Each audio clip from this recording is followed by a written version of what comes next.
আসসালামু আলাইকুম। আশা করি ভালো আছেন। আজকের আপডেটের মধ্যে রয়েছে, দেখি কোথা থেকে শুরু করি। এখানে বলছে যে a private jet suspected of being linked to a friend of Roman Abramovich has been impounded in Farnborough airport under new power handed to the aviation authorities. Private jet বাজেয়াপ্ত করা হয়েছে ফানবারা এয়ারপোর্টে, কারণ এটা রোমান আব্রামোভিচের ফ্রেন্ডের। কারণ সরকার এখন পাওয়ার আছে, যেসব আজকে সকালে রোমান আব্রামোভিচকে বিচের সম্পত্তির উপরে নিষেধাজ্ঞা জারি করা হয়েছে। সুতরাং তার বন্ধুর একটা প্লেন এখানে বাজেয়াপ্ত করা হয়েছে। Private jet Bombardier global 6500 was seized at the airport Hampshire hour before it was due to fly to Dubai. এটা দুবাইয়ে ফ্লাই করার কথা ছিল 1 ঘন্টা পরেই। The inquiry into ownership was launched at the advice of Suella Brahman, Attorney General, and being assisted by National Crime Agency. National Crime Agency এবং Attorney General's নির্দেশনায় এটা বাজেয়াপ্ত করা হয়েছে। তারপরে বলছে এখানে the inquiry into the ownership was launched on the advice of Suella Brahman. Okay. New power will strengthen the existing legislation which banned any aircraft, নতুন যেটা স্যাংশন জারি করেছে, আইন দেওয়া হয়েছে, এনি এয়ারক্রাফট ওন্ড মালিক রাশিয়ান যদি মালিক হয়, ভাড়া করে, অপারেট করে, connected to Russia or which registered in Russia, flying two K airport, সব বাজেয়াপ্ত করা হবে নতুন ক্ষমতা অনুযায়ী। A Boeing 767 private jet belonging to Abramovich, nicknamed the Bandit because of its black stripes, is believed to have flown from Stansted in Essex to Basel in Switzerland a week before plane connected with the Russia were banned from UK airspace. আব্রাহামোভিচের বিমান একটা সপ্তাহ আগে সুইজারল্যান্ডে উড়ে গেছে। তারপরে আরও আছে, এগুলো আসলে সুন্দর সুন্দর রিপোর্ট হয় আর কি, পুরোপুরি পড়ে ইয়ে করলে। যাই হোক, অন্য নিউজের মধ্যে রয়েছে wealthy Russian family that owns London largest home after Buckingham Palace was hit by European Union sanction last night. European ইউনিয়নের স্যাংশনের কারণে লন্ডনের যে রাশিয়ান ফ্যামিলি যেটা ওন করে লন্ডনের লার্জেস্ট হোম বাকিংহাম প্যালেসে পড়ে, সেটাও বাজেয়াপ্তের আওতার মধ্যে পড়ছে। হ্যাঁ, তারপরে লাগছে Andre Gurbey Junior 40, Chief Executive of POS Agro Fertilizer Company, was one of the 14 business chiefs named by Brussels in the latest round of asset frozen travel ban after invasion of Iraq. 14 জনের উপরে নিষেধাজ্ঞা করছে Brussels. তার মধ্যে 8 of those sanctions attended a meeting with Kremlin on February 24 তারিখে, যেদিন Russia attack করে ওই দিন তারা বৈঠক করছে এখানে, 14 জনের মধ্যে 8 জন। সুতরাং এরা ডাইরেক্টলি কানেক্টেড ইয়ের সাথে, পুতিনের সাথে। এখানে লিস্ট রয়েছে, লিস্ট থাকলে অন্য সময় হয়তো বলবো।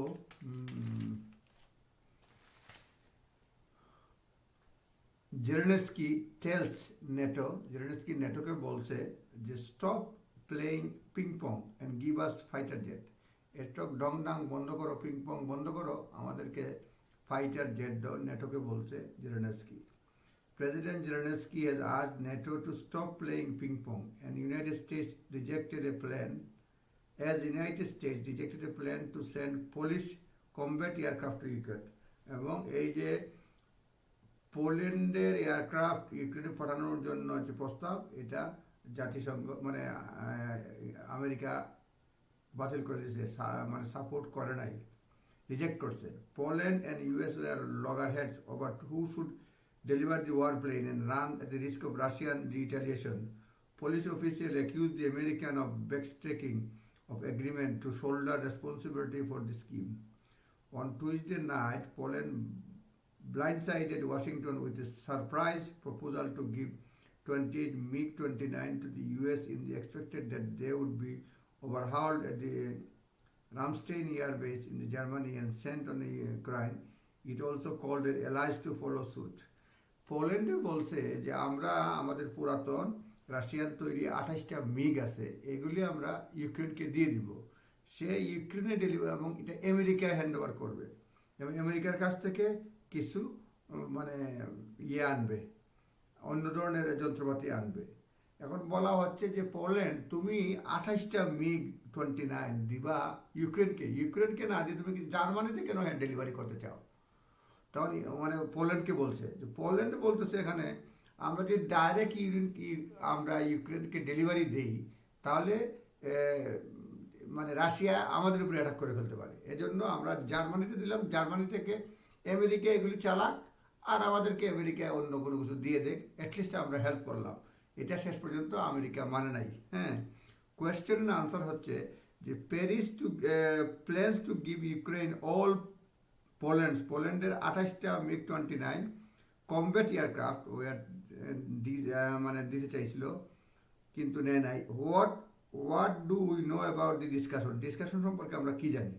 এখানে লেখছে the white house said that Biden administration was holding talks with Poland about a deal to help provide Soviet warplanes to Ukraine.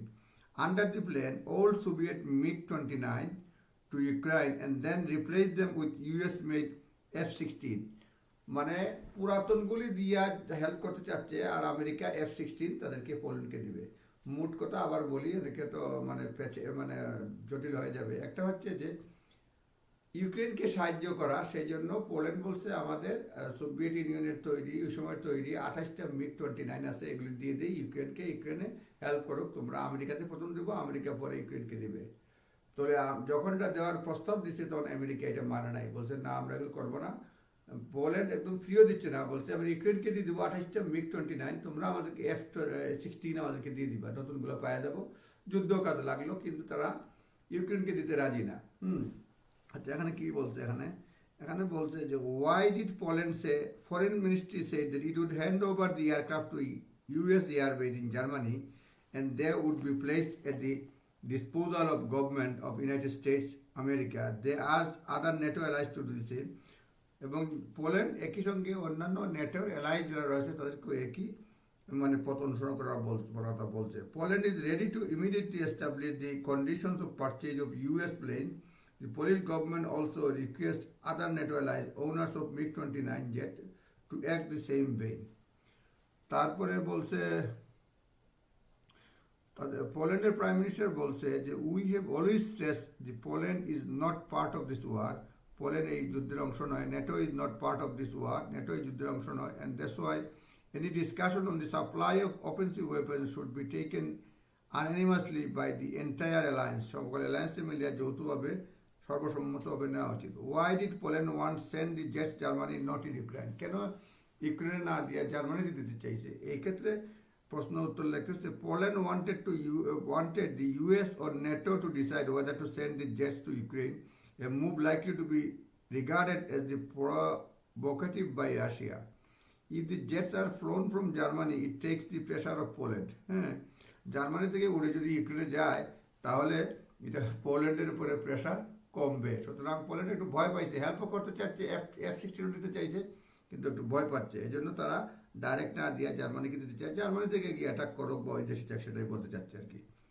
এরপর বলছে what has Britain said? Britain হিসেবে কি বলছে? ব্রিটেন বলছে যে বেন ওয়ালেস, আমাদের ডিফেন্স সেক্রেটারি, প্রতিরক্ষা মন্ত্রী, had warned prior to the Poland announcement that Russia could attack Poland if it hand over its MiG-29 directly to Ukraine. Russia attack করতে পারে পোল্যান্ডকে যদি ডাইরেক্টলি ইউক্রেনকে MiG-29 দেয়। He warned the blowback would be the Polish people if the Warsaw went ahead, adding it was really big responsibility on the shoulders of the Polish president. Why does Ukraine want this aircraft? Ukraine কেন এই MiG-29 চায়? এটা উত্তর লাগছে there are only a few NATO countries still operating the same aircraft in service in Ukraine. বলছে only কিছু NATO country, only a few NATO countries still operating the এগুলি চালাচ্ছে in Ukraine, including Poland, Bulgaria and Slovakia. মানে এগুলি চাচ্ছে many Ukrainian pilots are trained to fly MiG-29 but there are not enough for them. ও Ukraine কেন চাচ্ছে? এখানে বলছে কিছু কিছু দেশ এই নেটো এখানে রয়েছে, ইউরোপিয়ান কান্ট্রি, পোল্যান্ডে আছে, বুলগেরিয়া আছে, পোল্যান্ড, বুলগেরিয়া, স্লোভাকিয়া আছে। ইউক্রেনের অনেক পাইলট আছে, তারা MiG-29 চালাইতে জানে, আর এগুলি মানে ফিউ কান্ট্রি চালায়, সুতরাং তারা নিলে তারা হেল্প করতে পারবে। ইউক্রেন বলছে আমাদেরকে দেওয়া, আমরা পুরাতনগুলোই চালাই, হ্যাঁ। সুতরাং সেই জন্য ইউক্রেন এগুলো নিতে চাইছে, কিন্তু এখানে আর Poland is ready to immediately establish, মানে পোল্যান্ডে এগুলো আছে 29টা, বলছে owners of MiG-29 jet to act the same way. এইখানে আরও অনেক কিছু আছে, বলি না। আরেকটা হচ্ছে দেখলাম এই যে তেলের দাম তো বেড়ে গেছিল, সেই জন্য এই এখানে আবার সৌদি আরব একটু মোটামুটি পণ্ডিতি করছে এখানে। এইখানে সৌদি আরব এই যে বাইডেনকে একটু লজ্জা দিয়ে দিচ্ছে আর কি, সৌদি আরব দেখলাম। এখানে লেখছে যে জো বাইডেন যেহেতু মানে রাশিয়ার তেল টেল সব, রাশিয়া আর আমেরিকার পরেই তো 3 নম্বরে তেল উৎপাদনকারী, আমেরিকা, রাশিয়া, সৌদির পরেই হচ্ছে তেল উৎপাদনকারী, যতটুকু জানছি যে রাশিয়া। এই কথা বাদ দিন, মোট কথা হচ্ছে যে জো বাইডেন যেহেতু রাশিয়ার অয়েল ইম্পোর্ট বন্ধ করে দিছে, সেই জন্য জো বাইডেন চাচ্ছিল সৌদি আরবের সঙ্গে একটু খাতির করে আর তেল সমস্যার সমাধান কীভাবে করা যায়, এইটার কথা লেখছে এখানে। জো বাইডেন হ্যাজ বিন রিভার্ভ by Saudi Arabia and Arab Emirates in his attempt to persuade them to produce more oil in wake of US ban on Russian import. Russian ইম্পোর্টের ব্যান করার পরে জো বাইডেন চাচ্ছিল Saudi আরব যাইতে, Saudi আরবের সঙ্গে কথাবার্তা বলতে। এটা কিন্তু উড়াই দিয়ে দিচ্ছে সৌদি আরব এবং আরব আমিরাত। Saudi crown prince Mohammed bin Salman and UAE Sheikh Mohammed bin Zayed Al Nahyan both decline, মানে দুইজনই আমেরিকার প্রেসিডেন্টের সঙ্গে তারা কথা বলতে অস্বীকার মানে জানাইছে আর কি, অস্বীকার করছে। কারণ এটা মানে আমেরিকার প্রেসিডেন্ট কথা বলতে চাচ্ছিল যে যেহেতু রাশিয়ার অয়েল ইম্পোর্ট ব্যান করছিল, যাতে এখানে প্রোডাকশন বেশি করা যায় কিনা, সৌদি আরব কিছু হেল্প করে কিনা, কিন্তু তারা প্রেসিডেন্টের সঙ্গে কথা বলতেই মানে আপত্তি জানাইছে, পাত্তা দেয় নাই। After declining to speak to Biden, both rulers took calls to President Putin of Russia last week. Both are এরা আবার মধ্যস্থতা করতে চাইছে, তারা পুতিনকে সঙ্গে কথা বলছে, জেলেনস্কির সঙ্গে কথা বলছে। সুতরাং এই হচ্ছে কথা। আর হচ্ছে এখানে ডেভিড ক্যামেরনের আরেকটা news suggested that the government should cut taxes instead of raising them and one that there will be huge squeeze on living standard, মানে লিভিং স্ট্যান্ডার্ডটা অনেক স্কুইজ হবে এটা বলছে ক্যামেরন, বলছে ট্যাক্স টুক্স কমাও। আচ্ছা, আরেকটা নিউজ, অনেকগুলো নিউজ আছে। আচ্ছা, কয়েকটা হেডলাইন নিউজ বলছে Russian troops made minimal progress on taking grounds but western official warn they are tightening the noose around Kiev. Russian troops মানে একটা বলছে, টাইমসে লেখছে রাশিয়ান ট্রুপস খুব বেশি প্রোগ্রেস করতে পারে নাই, আজকে টাইমস পড়তেছি, বলছে মিনিমাল প্রোগ্রেস করছে মানে ইন টেকিং গ্রাউন্ডস দিতে, বাট ওয়েস্টার্ন অফিসিয়ালরা বলতেছে তারা একটু টাইট করতে চারদিকে, অ্যারাউন্ড কিয়েভের চারদিকে। The leader of Saudi Arabia and United Arab Emirates refused to take calls from President Biden as he tried to persuade oil states increase production and reduce pressure on prices. এটা ওই আগে কথাটা বলছিলাম যে leader of Saudi Arabia এবং United Arab Emirates তারা refuse to take call from President Biden. আমেরিকার প্রেসিডেন্টের কল তারা রিফিউজ করছে, নেবে না, কারণ প্রেসিডেন্ট বাইডেন কল করতে চাইছিলেন টু পারসুট দেম ওয়েল মানে প্রোডাকশন বাড়ানোর জন্য এবং দামের উপরে প্রেশার কমানোর জন্য, তারা ধরে নাই। তারপরে বলছে Russian defence ministry admitted that conscript soldiers had been sent to the Ukraine and that had been captured by Ukrainian troops, and despite Putin having vowed that conscript would not be deployed, মানে যারা compulsory মানে সদস্য নেওয়া হয়েছে তাদেরকে capture করছে রাশিয়াতে, ইউক্রেনে, যাই মানে রাশিয়া থেকে যারা গেছিল আর কি। After a day of political wrangling, US categorically rejected plan to send police combat aircraft to Ukraine. মানে এটা লাগছে একদিন এই অনেক আলাপ আলোচনার পরে আমেরিকা এই যে মানে পোল্যান্ডের এয়ারক্রাফট ইউক্রেনে পাঠানোর প্রস্তাব নাকচ করছে আমেরিকা। তারপরে বলছে Priti Patel was explained Britain much criticized visa scheme for Ukrainian and Amy suggested that Boris Johnson was frustrated low rate of refugee being given sanctuary.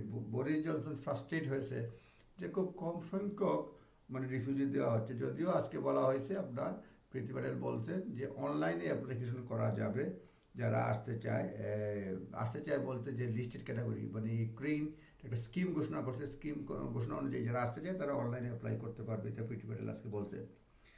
তারপর বলছে EU targeted 14 Russian businessman in its latest round of asset freeze and travel bans.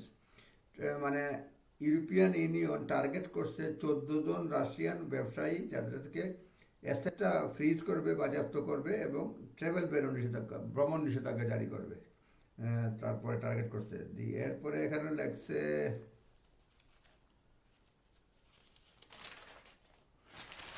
এখন আর দুই একটা news পড়ে শেষ করে বলবো এখানে কি কি লেখছে দেখি। এখানে লেখছে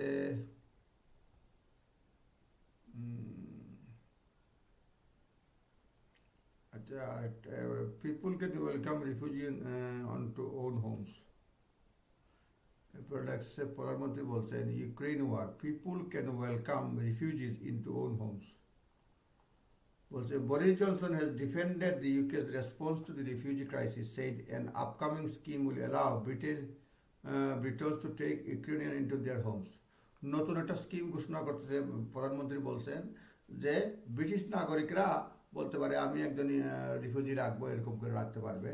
এখানে বলছে প্রধানমন্ত্রী এটা বলছেন যে আরেকটা নিউজ আর কি, Boris Johnson has defend করছে UK's response to refugee crisis and said an upcoming scheme, একটা স্কিম আসতেছে will allow করবে ব্রিটন মানে ব্রিটিশ জনগণকে to take Ukrainian into their homes. আপনি বলবেন আমি 5 জন, আজ বললে আমি 3 জন, এরকম রাখতে পারবেন নিজের বাড়িতে ইউক্রেনিয়ান রিফিউজি। আচ্ছা এখানে কি বলছে, depending the current visa rules PM said people want us to generous but also careful. প্রধানমন্ত্রী বলছেন যে বর্তমান কারেন্ট যেটা ভিসা রুল দিচ্ছি এটা ঠিকই আছে, কারণ আমরা সাহায্য করতে পারি আবার সাবধানও থাকতে চাই। UK has been criticized for taking just about 1000 refugees so far. UK এর সমালোচনা করা হয়েছে কারণ এখন পর্যন্ত মাত্র আমরা 1000 রিফিউজি রাখছি আর কি। আনলাইক ইউরোপিয়ান ইউনিয়নের মতো না, which allowing Ukrainian 3 years residency without visa, 3 years residency without a visa. UK has retained control on entry. UK আমরা কন্ট্রোল রাখছি। Poland already taken 1.4 million refugee. Poland already 1.4 million অর্থাৎ 14 lakh refugee রাখছে। 1.4 million refugee Poland রাখছে, দিল দরিয়া তারা দেশ। হ্যাঁ 1.4 million অনেক, 14 লাখ একদিন, আর আমরা 1000। যাই হোক এখানে কি লেখছে দেখি, there are 2 main routes for Ukrainian refugee from what to get visa to come to। দুইটা রুট আছে ইউক্রেনিয়ান যারা আসতে চায়। এখানে লেখছে first require them to have family settled in UK, তাদের ফ্যামিলি সেটেলড আছে এই ইউকেতে একটা। The second which be established allow Ukrainian to come to UK if they have a sponsor for their application by individual organization। সেকেন্ডটা হচ্ছে কেউ যদি sponsor থাকে কিংবা ইন্ডিভিজুয়াল অর্গানাইজেশন থাকে তাহলে আসতে পারবে। Speaking to sky news bathe Rigby interviews program, Mr. Johnson said, historically and by nature, Britain was very generous, open and welcoming people. ঐতিহাসিক প্রধানমন্ত্রী সকালে স্কাই নিউজে কথা বলার সময় বলছেন ঐতিহাসিকভাবে এবং বাই নেচার মানে মনে করেন প্রাকৃতিকগতভাবেই বা স্বভাবগতভাবে ব্রিটেন হচ্ছে very generous open and welcoming people. তারা ওয়েলকাম করে মানে লোকজনকে। Defending the need for check of biometric data such fingerprint, he said people want us to generous but also careful, adding security measures were light touch, sensible given the attitude of Putin regime towards UK। হ্যাঁ আমরা তো সাবধান থাকতে হবে। এরপরে আমাদের মানে ইয়ের সংখ্যা আরও বাড়বে বলছে বরিস জনসন, আস্তে আস্তে হবে লোকজন নিতে পারবে। আচ্ছা একটা জিনিস দেখি অন্য নিউজ কি বলছে, অনেক নিউজ, আরেকটা নিউজ পড়ে শেষ করে ফেলবো কারণ লম্বা হলে অনেকেই লাইক করেন না। তারপরে দেখি কি আছে এখানে।